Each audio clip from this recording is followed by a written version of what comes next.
Hola, soy Suigberto Cabrera García, profesor del Departamento de Estadística e Investigación Operativa Aplicadas y Calidad de la Universidad Politécnica de Valencia. A continuación, vamos a detenernos en la distribución de Poisson. Esta es una distribución de variables discretas y que lleva su nombre en honor al insigne científico Poisson. Podemos decir que una variable de tipo Poisson cuenta éxitos, es decir, objetos de un tipo determinado, que vamos a considerar éxitos, que ocurren en una región del espacio o del tiempo. El experimento que la genera debe cumplir las siguientes condiciones. En primer lugar, el número de éxitos que ocurren en cada región del tiempo o del espacio considerado es independiente de lo que ocurra en cualquier otro tiempo o espacio diferente al anterior. La probabilidad de un éxito en un tiempo o espacio pequeño es proporcional al tamaño de este espacio o tiempo y no depende de lo que ocurra fuera de él.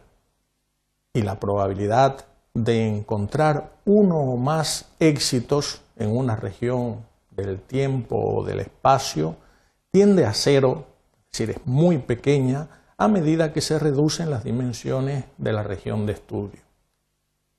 Como consecuencia de estas condiciones, las variables de Poisson típicas son variables en las que se cuentan sucesos raros, es decir, con una probabilidad muy pequeña.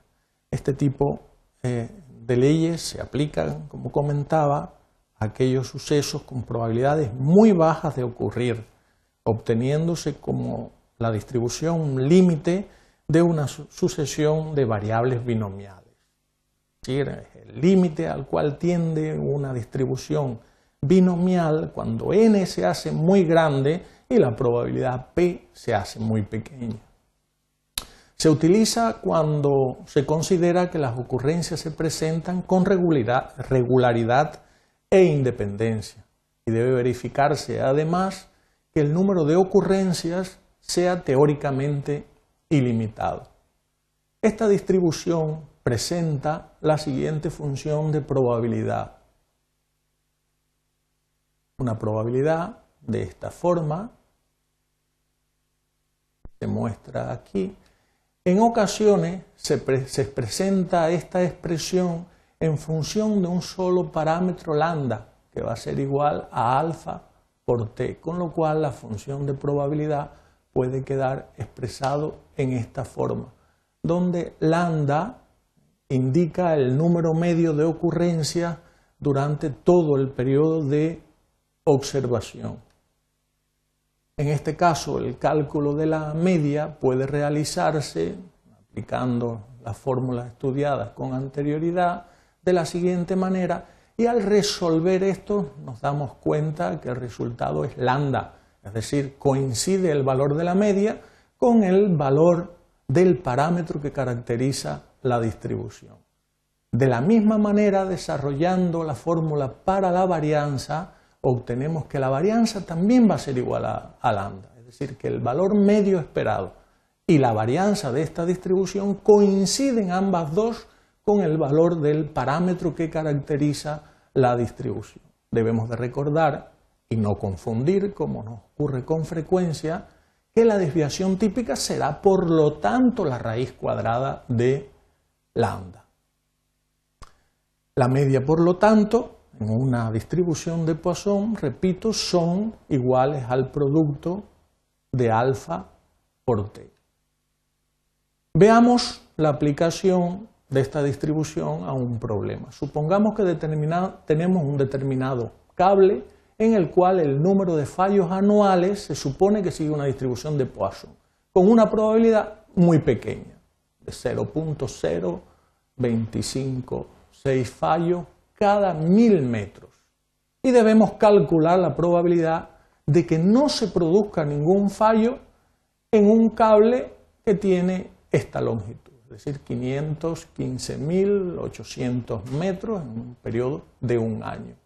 Nos fijamos que en el problema, como siempre hacemos, analizamos los datos que nos dan y lo que nos piden.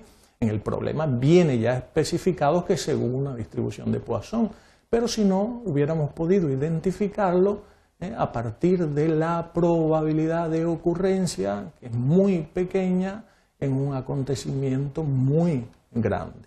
Por lo tanto, pasamos a aplicar para el cálculo de las probabilidades la función de probabilidad asociada a esta distribución, sustituimos en ella los valores de alfa y de t, y como nos pide la probabilidad de que exactamente no ocurra ningún fallo, es decir, que x sea igual a 0, pues obtenemos la probabilidad de que esto ocurra, que como vemos es una probabilidad muy pequeña, de 1.8 por 10 a la menos 6.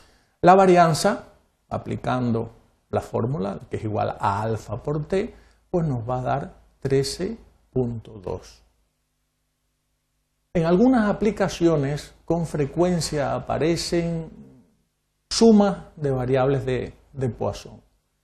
Si estamos en este caso y x es una variable para la cual la tasa de ocurrencia es en n observaciones es alfa, pues, y son estadísticamente independientes entre sí, entonces la suma de estas variables la obtendremos de esta manera y seguirá una distribución de Poisson que en este caso tendrá una media igual a la suma de las medias de cada una de estas variables. Por ejemplo, si en el problema anterior necesitáramos calcular el número de fallos del cable en 2 años consecutivos, es decir, que tenemos una variable que será la suma, ¿verdad?, de los fallos en el primer año más los fallos en el segundo año, el número total de fallos en los 2 años, por lo tanto, podremos encontrarlo de la siguiente manera, aplicando la fórmula de que el valor medio esperado va a ser igual a la suma de los 2 valores medios esperados en cada uno de los años.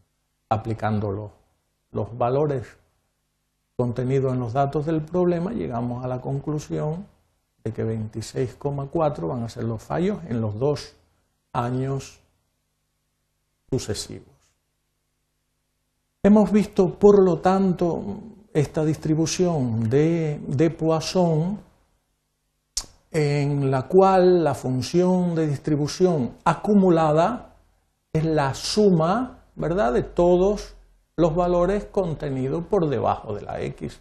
Si necesitamos calcular la probabilidad de que x sea menor a 3, pues tendríamos que incluir el valor de x igual 2, x igual 1 y x igual 0.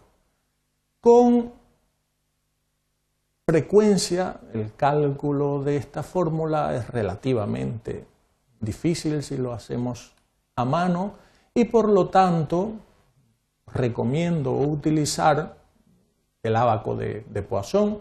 Ello, claro, si no tenemos a mano un ordenador y podemos calcularlo, por ejemplo, con el programa StatGraphic o con una hoja de cálculo Excel, pero en todo caso es de suma utilidad el ábaco de Poisson. Este es un gráfico donde están representadas varias funciones de distribuciones de Poisson y que su uso lo vamos a estudiar en un apartado posterior a este que nos ocupa en este momento.